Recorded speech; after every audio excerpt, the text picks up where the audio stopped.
Namastê. Olá, meus amigos, tudo bem? Bem-vindos a mais um vídeo, a continuação do nosso tema, que tem sido bastante popular e polêmico, quem é Jeová, a parte 3 do nosso vídeo. Antes de você assistir esse vídeo, não se esqueça, se você não é inscrito ainda no nosso canal, inscreva-se no canal, curta o nosso vídeo, comente no vídeo, porque assim você faz com que o nosso trabalho cresça, você sacode o aplicativo do YouTube e faz com que nós cheguemos a mais pessoas com esse ensino. Muitas pessoas falam sobre gnosticismo, muitas pessoas falam sobre Nag Hammadi, mas essa exposição que nós estamos fazendo, ela é pioneira. Isso nós temos certeza. Então, nos ajude, espalhe essa luz junto com a gente. E se você quiser saber mais do nosso trabalho no Centro de Estudos Teoses e das nossas mídias, procure nosso site mestrealef.com.br. Lá você vai encontrar, aliás, mestrealef.com, eu sempre acrescento BR, mas é retardo meu, da minha cabeça mesmo, mestrealef.com. E lá você vai encontrar as nossas mídias, o Instagram, Facebook e também a nossa lista do WhatsApp, para que você receba em primeira mão as nossas atualizações. Tudo bem? Então vamos lá. Vou fazer um muito rápido resumo para a gente entrar no assunto de hoje. Nós estamos estudando o livro Sobre a Origem do Mundo, encontrado na biblioteca de Nag Hammadi, a biblioteca gnóstica de Nag Hammadi. Ele é uma espécie de Gênesis gnóstico, mas nós estamos trazendo um amparo de alguns outros livros, principalmente o Apócrifo de João. Nas primeiras partes, nós falamos sobre a Sofia, que sai do pleroma. Eu vou mostrar uma ilustração aqui para vocês terem uma ideia do que eu estou falando. Ela sai do pleroma e ela tem um desejo de criar sem o parceiro dela. Isso não é dito sobre a origem do mundo com clareza, mas é dito no Piste Sofia, que não faz parte da biblioteca de Nag Hammadi, também chamado de Evangelho de Valentim. Ela deseja criar sem o parceiro dela. Os aions se completam com um macho e uma fêmea. E o desejo dela projeta uma imagem dela mesma nos mundos inferiores, aonde essa imagem vai criar, meio que por acidente, Yaldabaoth, ou Jeová, também chamado de Saklas, Samael. Quando Jeová surge e ele olha aquela infinidade de matéria, ele se julga único e ele também passa a criar. Ele forma 6 filhos, que vão ocupar os 7 céus, tendo ele no primeiro céu. Cada um desses filhos vão ter anjos, criaturas celestes, virgens celestiais. E quando ele estabelece o seu poder nos chamados céus do caos, que é como o Sobre a Origem do Mundo chama, ele glorifica a si mesmo com as palavras que aparecem no livro de Isaías: eu sou Deus e não há outro. Quando isso acontece, Sofia, que está perto dele, a Virgem de Luz, como ela é chamada no Piste Sofia, fala com ele: você não é o único e você moldará corpos, e existe um homem de luz que você não está vendo, e esse homem de luz se manifestará nos corpos que você vai criar, e eles vão destruir você e vão condenar suas obras. O Yaldabaoth, ou Jeová, rejeita as palavras de Sofia, mas o filho primogênito dele, chamado Sabaoth, acredita nela, nas palavras dela. Ele não a vê, ele apenas ouve. E ao acreditar, ele recebe luz do pleroma, que a própria Sofia tem nela, e ela coloca essa luz nele, e ele se eleva acima do pai. Ele se torna um soberano no céu intermediário, porque existem os 7 céus, e o 8º céu, que é o de Sofia. Está acima deles. Ele entra num espaço intermediário ali, acima dos poderes do pai dele. E no último vídeo nós dissemos que este é o pai de Jesus Cristo, é o criador da igreja, que tem muitas igrejas dentro dela. Por isso você vai encontrar muitas visões gnósticas em Nag Hammadi, todas na mesma biblioteca. Muitas visões cristãs do cristianismo e de gnosticismo pré-cristão. E o Piste Sofia diz que este Sabaoth, que Jesus chama de seu pai, é também chamado entre os homens de Zeus. E aí você obviamente pode pensar, a imagem que eu postei esses dias, tanto no YouTube, Insta e Facebook, A imagem do leão-serpente, o Yaldabaoth, leão-serpente, ele é chamado de leão-serpente na gnose sobre a origem do mundo. Você imagina que ele tem o papel de Saturno, ou na mitologia grega, né, o tempo, o Cronos do tempo, e que ele é derrubado pelo seu filho Zeus. Esse é o que eu falei até agora. Eu vou pular uma parte e no próximo vídeo eu vou falar dessa parte que eu vou pular. Eu vou pular porque o próprio Sobre a Origem do Mundo conta essa história e depois ele meio que volta. Ele fala, não, mas voltando ao assunto, né? E aí ele volta. Então eu não vou fazer isso. Eu não vou contar esse intermédio. Eu vou pular para a continuação da história e depois eu vou falar, no próximo vídeo eu vou falar do aspecto intermediário. Antes disso, eu postei também esta imagem sobre o pleroma. Então, pleroma, a palavra grega pleroma significa plenitude. Mas o pleroma é um nome dado apenas aos mundos de luz. Então você tem pleroma a partir daqui, deste espaço, para cima, ok? Para baixo você tem os 12 aions, de onde Sofia sai, é como se fosse um mini pleroma, uma extensão do pleroma, e os mundos das trevas, que estão conectados aqui, como você lê embaixo, o caos, a entropia, ou seja, a matéria não formada. É nesse espaço obscuro de caos e de trevas que Yaldabaoth nasce, Jeová nasce, onde ele também cria. A criação dele não é exatamente uma criação, ele molda a matéria está em aspecto bruto, não tem forma, sem forma e vazio, como diz o livro do Gênesis, e ele vai lá e modela a matéria. Por isso os gregos chamavam, e o Novo Testamento também chama o nosso universo de cosmos, que é justamente um espaço que está ordenado. Né? Então ele cria as relações entre os elementos, entre as coisas. Ok? Bom, Sofia havia dito que havia um homem próximo aos deuses do caos e que eles não haviam visto. Sabaoth acredita, Zeus acredita, então ele recebe a luz de Sofia e se eleva, se torna um deus superior. Vou falar mais dele também no próximo vídeo. Mas o Yaldabaoth não acredita e ele, até porque ele está com vergonha, porque ele acabou de dizer que ele era o único, que ele era o maior de todos, e ele desafia a saber se existe mesmo um homem, um Adão-luz próximo a ele. E aí é dito que uma luz desce do 8º céu e Adão-luz aparece. Aparece um homem luminoso diante dele e essa luz se espalha por todos os céus do caos. Aí todo mundo vê, você estava mentindo mesmo, né? Mas não é que ele estava mentindo, né? Ele não sabia. Jeová não é exatamente mau. Ele é ignorante. E obviamente a ignorância muitas vezes é má. Todos eles vêm. O que acontece nesta visão é o que eu vou contar no próximo vídeo, porque aí a gente faz uma abertura que vai sair muito do nosso assunto, que é o que eu quero falar com vocês hoje, a criação do homem. Acontece, tem vários rolês aí depois da aparição do Adão-Luz. O Adão-Luz some outra vez, é como nós com espíritos, né? Nós não vemos, você não fica vendo espírito o tempo inteiro, se você ficar vendo espírito o tempo inteiro, não é que você é médium, é que você é louco. Normalmente a gente não vê, a gente não fica vendo duende, guia, Exu, isso é coisa de gente retardada. Às vezes a gente vê, às vezes não vê, quando eles querem que vejamos. Esse ser, assim, nós também não vemos o primeiro pai, que é como ele é chamado, em Sobre a Origem do Mundo. Mas ele também não vê o Adão-Luz, ele não vê Sofia. Então ele aparece e desaparece. E aí, depois que ele desaparece, eles têm uma ideia, porque Sofia disse que aquele Adão-Luz vai destruir as obras deles. O que eles não sabem é que tudo aquilo que eles estão fazendo por uma intenção da própria Sofia.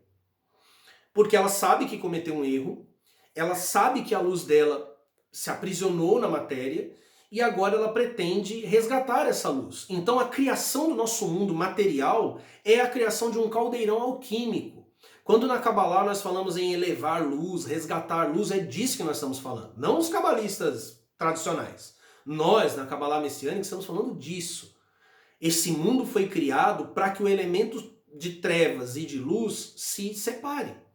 Para que cada elemento seja então separado. Então eles acham que estão criando, mas Sofia está criando através deles.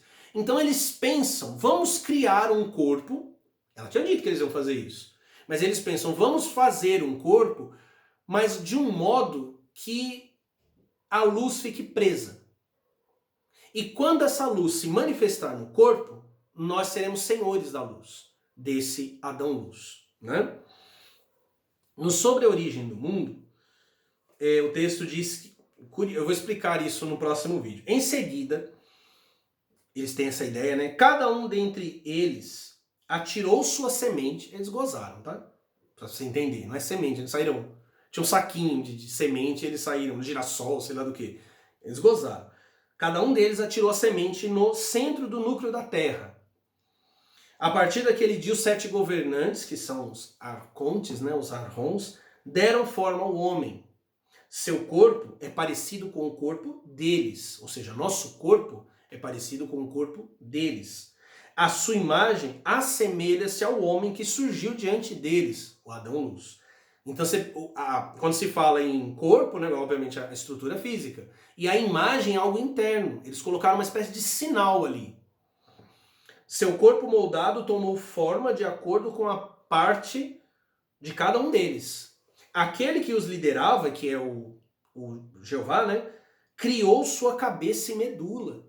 É muito interessante isso, porque nós falamos muito da razão. Mas a razão, né, gnose, está ligada justamente a Jeová. O pensamento racional, a estrutura das estruturas da mente, elas estão ligadas a Jeová. Eu vou ler aqui para vocês o Apócrifo de João, esse também foi encontrado na Nag Hammadi, e ele é uma espécie de extensão do Sobre a Origem do Mundo, só que o Sobre a Origem do Mundo contém a narrativa e o Apócrifo de João seria o próprio Jesus que está contando essa história para João, para o apóstolo João. Olha que coisa interessante. Então ele disse, o Jeová, né, às autoridades: vinde, vamos criar um homem de acordo com a imagem de Deus, ou seja, para eles o Adão-Luz era Deus, né, e de acordo com nossa semelhança, e que sua imagem possa se tornar uma luz para nós. E criaram por meio dos seus respectivos poderes em harmonia com as características que foram dadas. Cada autoridade ou cada arconte forneceu uma característica na forma da imagem que ele havia visto em sua forma natural. Ele criou um ser de acordo com a semelhança do primeiro homem perfeito. E eles disseram: vamos chamá-lo de Adão, e que o seu nome se torne uma luz para nós.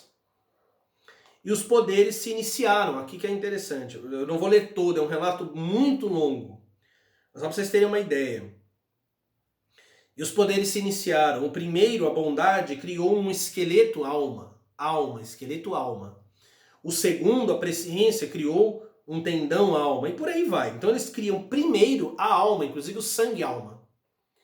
E a partir desta criação da alma, na segunda parte da criação, uma infinidade, não só 7. Lembra que ele criou inúmeros. Eles se juntam ali para criar o corpo. Mais adiante, diz que a quantidade de anjos que trabalhou nessa criação era de 365. Eles todos trabalharam nisso, até que membro por membro, corpo natural e material, aqui provavelmente corpo psíquico, né, da alma, foram concluídos por eles. Agora há outros responsáveis pelas paixões remanescentes. Isso aqui os gregos diziam, né? Os gregos interpretavam a fome, a velhice, o tesão, todas essas coisas por daimons, por paixões. A gente está falando disso aqui, né? Há outros responsáveis pelas paixões remanescentes, os quais eu não te mencionei. Lembre-se que seria Jesus, né, falando: mas se tu desejares conhecê-los, está escrito no livro de Zoroastro. Lembre-se que durante 52 dias eu mencionei a religião de Zoroastro.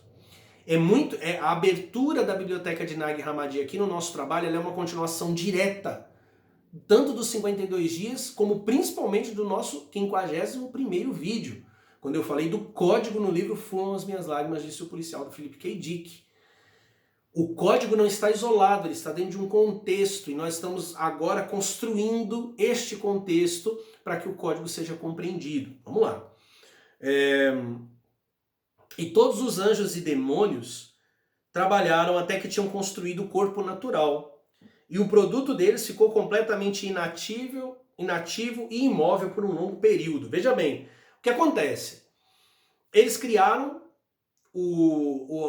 sobre a origem do mundo vai dizer que ele não ficou inativo, que é como se ele se movimentasse, mas sem consciência. O Zohar conta essa criação de modo velado, mas conta mesmo. Diz que quando Adão foi feito, todos os seres, todos os espíritos, todos os elementos, todos os anjos contribuíram na criação dele. Perceba, Sofia está trabalhando através dos arcontes para que a luz seja libertada. A criação do homem, a imagem do homem perfeito, é um projeto que vem descendo de cima para que esses homens apareçam dentro desses corpos moldados. Mas a intenção dos arcontes é prender nesses corpos. Por isso que eles criam deles mesmos, eles fazem a partir deles próprios. Esse é um dos motivos pelo qual nós estudamos a Torá. Muita gente sempre me perguntou, mas se Jeová não é Deus, por que vocês estudam a Torá? Porque Jeová entregou a Torá com um objetivo, mas Sofia deu-nos a Torá com outro. Lá dentro está escondido um segredo, como no corpo humano também está. Depois disso, né, eles tentam criar e o Adão não se mexe, né, ele não se movimenta. Aí veja só o que aconteceu. Diz que poderes luminosos falaram com Yaldabaoth, que é Jeová, mas ele não ouviu, tá? É como se fosse um pensamento que veio na cabeça dele. Disseram a Yaldabaoth: sopra no seu rosto algo do vosso espírito, e o seu corpo se elevará. E ele soprou no rosto do homem, né, o espírito, que é o poder da sua mãe. Lembra que ela quer tirar dele, né? Ele não sabia disso, tendo existido de ignorância. E o poder da mãe saiu de Yaldabaoth, indo para o corpo natural, que haviam modelado a imagem do único que existiu desde o princípio. O corpo se moveu, ganhou força e era luminoso, como também diz o Zohar. Sobre a origem do mundo, não diz que ele soprou e a luz saiu dele. Sobre a origem do mundo, o texto vai dizer que Sofia soprou. Mas no 40º dia, Sofia Zoe emitiu seu sopro em Adão, que não tinha alma, e ele começou a movimentar-se sobre a terra. Então você vê que, quando a gente lê lá no Gênesis que ele soprou em Adão e Adão viveu, este sopro, ele pensa que soprou por vontade dele, ou ele pensa que soprou. Mas o Sobre a Origem do Mundo diz que foi Sofia, ou o apócrifo de João diz que ele soprou, mas que na verdade o poder que ele tinha preso dentro dele, que a mãe dele tinha dado para ele, passa para o homem moldado. Vamos fazer um resumo disso tudo para entender o que está acontecendo aqui. Primeiro, quem me acompanha há muito tempo, lembra-se do nosso mais famoso vídeo que era a Lei de Telemann. E lá eu falei que a imagem divina dentro de nós está estilhaçada em muitas vontades. É exatamente o que está escrito aqui. Todas as tuas lutas internas, todos os teus conflitos, todas as tuas indecisões, as vontades conflitantes dentro de você, é porque não apenas seu corpo, mas a tua alma foi construída à imagem dos arcontes, a imagem dos regentes, a semelhança dos regentes. A vontade deles atuando sobre a nossa. Foi por isso que eu tenho escrito que não adianta a gente falar, vamos derrubar um sistema político porque aí determinado outro sistema político vai resolver. Não vai resolver. Eu não estou dizendo para ninguém fazer. Eu não estou dizendo, não, a gente não deve haver ativismo político, não deve haver luta de classes e busca por minorias, e não deve haver eleição. Não estou falando de nada disso. Eu estou falando que não resolve. Porque a natureza do homem é a imagem dos arcontes, é por isso que o homem é mau, por isso que ele é egoísta, por isso que ele é ganancioso, por isso que ele depreda a própria natureza, porque os arcontes são assim. Porém, a luz dentro do homem é a luz do pleroma, do único que existiu, diz o apócrifo de João.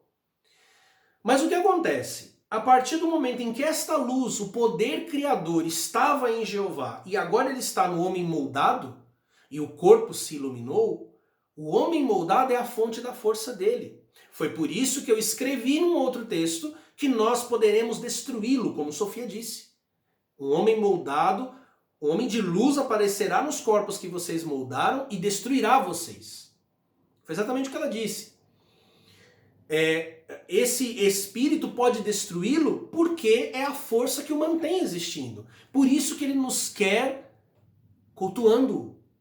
adorando, seguindo, dizendo que ele é o único Deus, que foi a grande mentira da própria ignorância dele, que ele disse no princípio. A questão é, uma vez que ele soube que estava sendo ignorante, ele, diferente do seu filho, que recebe luz celestial e se eleva sobre todos, ele persiste na ignorância, ele persiste no engano. Essa luz dentro de nós está aqui para vencer essa batalha. E essa é a única e verdadeira batalha que deve ser travada.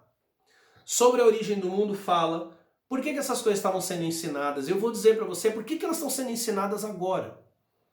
Essas coisas foram reveladas pela vontade de Sabaote, de Zeus, e seu Cristo, as almas destinadas aos corpos moldados das autoridades. Nós que estamos habitando esses corpos moldados, este conhecimento foi destinado para nós. E a respeito destas, a voz sagrada disse, multiplicai-vos e prosperai para reger sobre todas as criaturas. Não é ter filho. É como a igreja interpreta. Multiplica, tem um monte de filho. Não é isso. A multiplicação é dito para nós. E como nós nos multiplicaremos? Espalhando a gnose. Espalhando a luz da verdade. Despertando os nossos irmãos à luz da sabedoria que estão aprisionados na vontade dos arcontes nos corpos modelados. Estas são as que foram aprisionadas pelo primeiro pai, de acordo com a sorte, e foram assim confinadas em seus corpos moldados até a consumação do Aion, ou seja, até o período em que ele teria poder, em que ele poderia governar. Eu falei num dos vídeos, eu não me lembro mais qual foi, que o leão serpente e a parada toda de Telemann tinha a ver com isso. Eu vou ler aqui um trecho do livro das mentiras, do Crowley, que descreve a besta, e eu vou terminar explicando o que é a mulher montada sobre a besta. Primeiro, a descrição do Crowley. 7 são as cabeças da besta na qual ele cavalga, é o capítulo 49 do livro das mentiras. Que ela cavalga, né? Então falando da mulher que está cavalgando a besta, como aparece no Apocalipse. Aí descreve a cabeça de um anjo, cabeça de um santo, a cabeça de um poeta, a cabeça de uma mulher adúltera, a cabeça de um homem de valor, a cabeça de um sátiro, inclusive essa mulher adúltera, vocês vão saber quem é no próximo vídeo, e a cabeça de um leão-serpente. O leão-serpente é Yaldabaoth. Então, os telemitas gostam de dizer que são gnósticos, mas eles não são gnósticos. Eles são servos de Yaldabaoth, a deusa que eles reverenciam como a deusa da iniciação.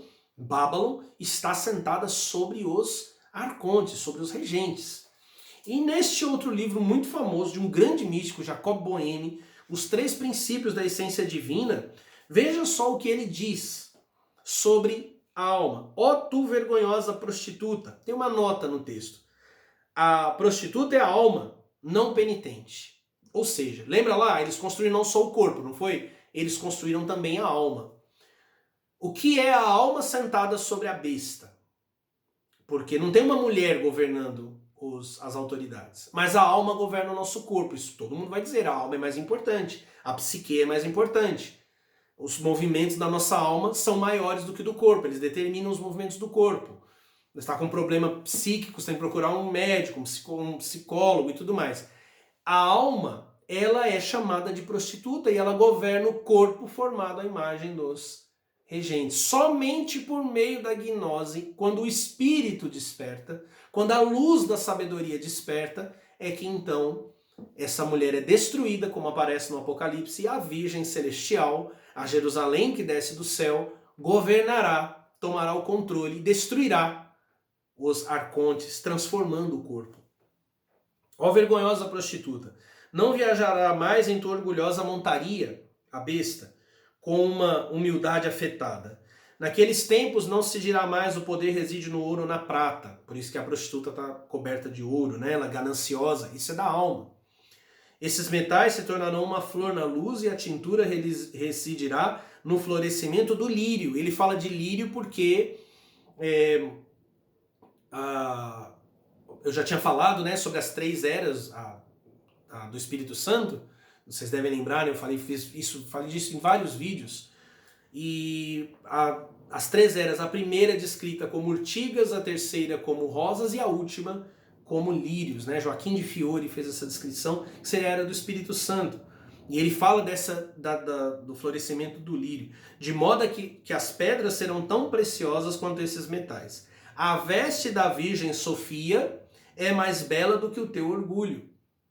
Contudo, o ornamento deste mundo orna a modéstia e o temor de Deus, se o coração é humilde. Ele está dizendo que vai chegar um tempo em que esta alma adúltera, que esta alma prostituta, que esta alma que tem por casa Babel, que significa confusão, por isso que ela é chamada de Babilônia, é mistério Babilônia, ela será destruída, ela será destronada, a besta será lançada, devolvida ao seu lugar, que é o lago de fogo, e a criação será transfigurada, e a ganância do homem e todos os desejos sombrios do homem que vem dos arcontes serão todos aniquilados, destruídos e apagados.